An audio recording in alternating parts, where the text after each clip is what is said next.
அனைவருக்கும் வணக்கம். சிகரங்களை நோக்கி புக்கில் 8 பகுதிகள் பார்த்துட்டோம். திருஞானம் ஓவியாவோட விவாதம் பண்ணிட்டு மலையில் நனைய போயிட்டான் அப்படிங்கிறதோட 8வது பகுதி முடிஞ்சது. அடுத்து என்ன நடக்குது அப்படிங்கிறத இந்த பகுதியில் பார்க்கலாம். பகுதி 9. தெருவுக்கு ஓடி வந்த திருஞானம் அந்த திரவ ஜோதியில் கலந்தான். கண்களை மூடிக்கொண்டு கையேந்தி யாசித்தான்.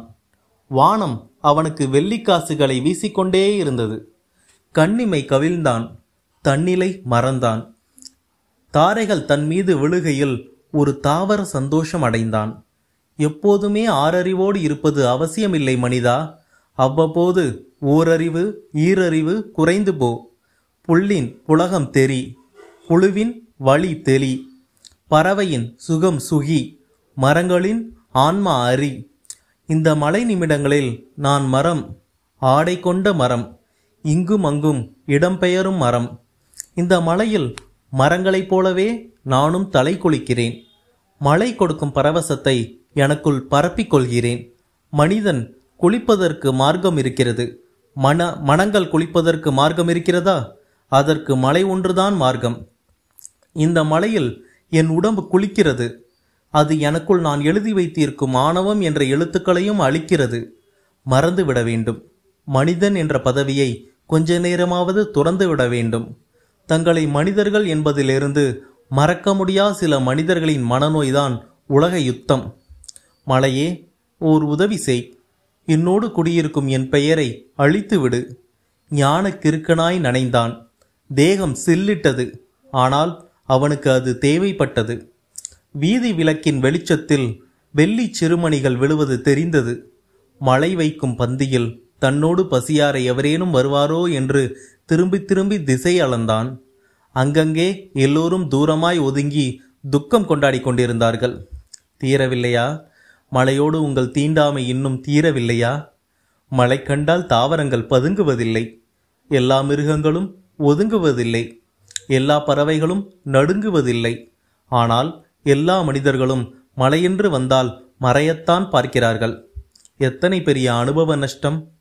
பாவம், தாங்கள் செய்வது இன்னதென்று அறியாமல் செய்கிறார்கள். இவர்களை மன்னித்து விடு மலையே. அழாதே மலையே, நான் இருக்கிறேன். பாண்டவர்கள் ஒதுங்கிவிட்டாலும் பாஞ்சாலியை காக்க வந்த கண்ணன் மாதிரி மனிதர்கள் நிராகரித்தாலும் மலையே, உன்னை வரவேற்க நான் இருக்கிறேன். வா மலையே, வா. என் கண்ணுக்குள் விழு. கன்னங்களில் வலி, உள்ளுக்குள் இறங்கு, உயிரில் நிரம்பு. எனக்கு ஒரே ஒரு வருத்தம். உன்னை என் சின்ன சட்டை பையில் சேமிக்க முடியவில்லையே.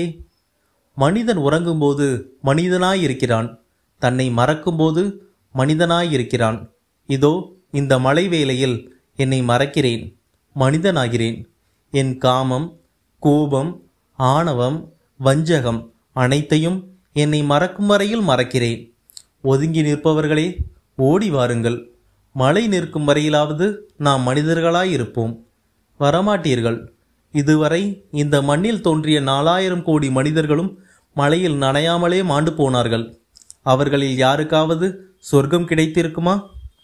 இதோ இந்த மலைபாடும் ராகத்தை நீங்கள் எந்த வாத்தியத்தில் வாசிப்பீர்கள்? மழையெல்லாம் சேர்ந்து ஒரே சுதியில் பாடுகிறதே. மனிதர்களெல்லாம் சேர்ந்து ஒரே சுதியில் பாடியதுண்டா? மழை ஒரு சங்கீதம் பாடுகிறது. எல்லோரும் தான் கேட்கிறார்கள். சிலர்தான் புரிந்து கொள்கிறார்கள். பாவம், சிரித்து கொண்டே அழுதிருக்கிறான் ஜிப்ரான். ஜிப்ரானின் கண்களால் திருஞானம் அழுதான். நனைந்து கொண்டே நடந்தான். அவன் உடம்பில் பட்டு வைரத் துளிகள் வழிந்து கொண்டே இருந்தன. உச்சி மலையிலிருந்து ஊருக்குள் வந்த ஒரு விசித்திர பிராணி ஒன்று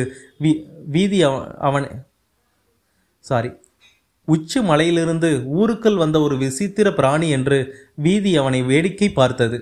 அவர்களை பார்த்து மின்னலை போல் ஒரு புன்னகை பூத்தான். ஆனால் அவர்களோ அவனை பார்த்து சிரிக்க முடியாமல் சிரமப்பட்டார்கள். டீ கடையில் குளிர்காயவே ஒரு கூட்டம். தேநீரில் ஊறிய ரொட்டி அவன் தொண்டையில் இறங்கிய சூடு எல்லா புலன்களுக்கும் இதமாயிருந்தது. இதுவரை முணுமுணுத்து கொண்டிருந்த மழை இப்போது பேசத் தொடங்கியது. அவ்வப்போது தெரித்த மின்னல் தன்னை கட்டி வைத்திருந்த கயிறுகளை மேகம் அறுத்தெரிக்கிறது என்று அறிவித்தது. தமிழ்தாய் வாழ்த்து முடிந்து மேகத்தின் கவியரங்கம் ஆரம்பமானது. இடி இடித்தது. தான் வாசிக்கும் கவிதைகளுக்கு தானே கைதட்டி கொண்டது மேகம். திருஞானம் நடக்க நடக்க மழையின் அடர்த்தி அதிகரித்தது. மழை பூமிக்கு திரை கட்டியது. அவன் முழுக்க நனைந்து நடந்தான். முணுமுணுத்து கொண்டே நடந்தான். மேகம் எழுதும் ஒவ்வொரு எழுத்தும் ஒரு கவிதை என்று சொல்லிக் கொண்டான். சமுத்திரத்தை சூரியன் மொழிபெயர்க்கிறது, அதுதான் மழை என்று மகிழ்ந்து கொண்டான். ஒரு திரவ போர்வையில் அந்த கிராமமே மூடிப்போன நிலையில் அவன் முற்றும் நனைந்து மூங்கில் வீடு அடைந்தான். திகைத்தான். 1000 கண் மாரியம்மாள் அழுதால் எப்படி இருக்கும்? அப்படி இருந்தது மூங்கில் வீடு. கூடத்தில் மௌனமாய் உட்கார்ந்தான் அந்த மலை ரசிகன். அவனே நினைக்கவில்லை, 3ஆம் உலக யுத்தமாய் மூண்டது மழை. அருந்து விட்டது மின்சாரம், அணைந்து விட்டது விளக்கு. அதன் பிறகு அந்த ஏழை கிராமத்தில் என்ன நேர்ந்தது என்பதை அந்த அப்பாவி கவிஞன் அறியான். பொய்கள் சரசரவென்று சரிவது போல் தகர வீடுகள் தகர்ந்தன. பூமியிலிருந்து மரங்களின் வேர்கள் விடைபெற்று கொண்டன. ஆடு மாடுகள் அலைப்பாய்ந்தன. உயிரின் உச்சத்திலிருந்த தம்பதிகளையும் இடியோசை இடமாற்றி போட்டது. சாலைகளை தண்ணீரும் இருளும் தின்றுவிட்டன. பள்ளத்தாக்குகளின் வெள்ளப்பெருக்கு ஓசை மட்டும் மழையின் உக்கிரத்தை உணர்த்தி கொண்டே இருந்தது. பூகம்பத்தில் வீடுகளை காலி செய்யும் மனிதர்களைப் போல கூடுகளை காலி செய்தன பறவைகள்.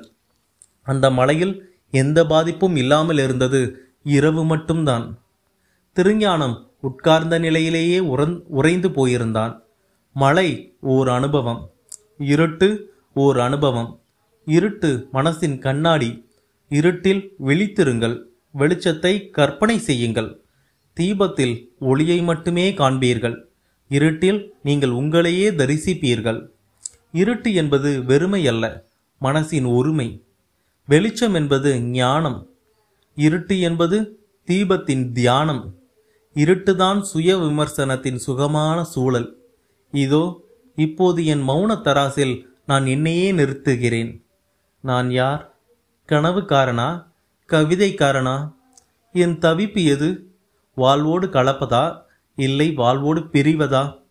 வெளியே சத்தம், பெரும் சத்தம். ஓ, இடியும் மின்னலும் என்னை பற்றித்தான் விவாதிக்கின்றனவோ? அவன் சிரித்து கொண்டான். சிரிப்பதற்காக திறந்த உதடு மூடுவதற்குள் மூங்கில் வீடு மொத்தமாய் சரிந்து விழுந்து அவனை மூடிக்கொண்டது. பகுதி 9 முடிவு பெற்றது. பகுதி 9 நல்லாவே ஆரம்பித்தாலும் கடைசியில் மிகப்பெரிய அதிர்ச்சியை கொடுத்துருச்சு. மழையை பற்றி வேற யாரும் வர்ணிக்கிறதுக்கு மிச்சமே இல்லாத அளவுக்கு கவி பேரரசு வைரமுத்து அவர்கள் வர்ணிச்சிட்டாரு.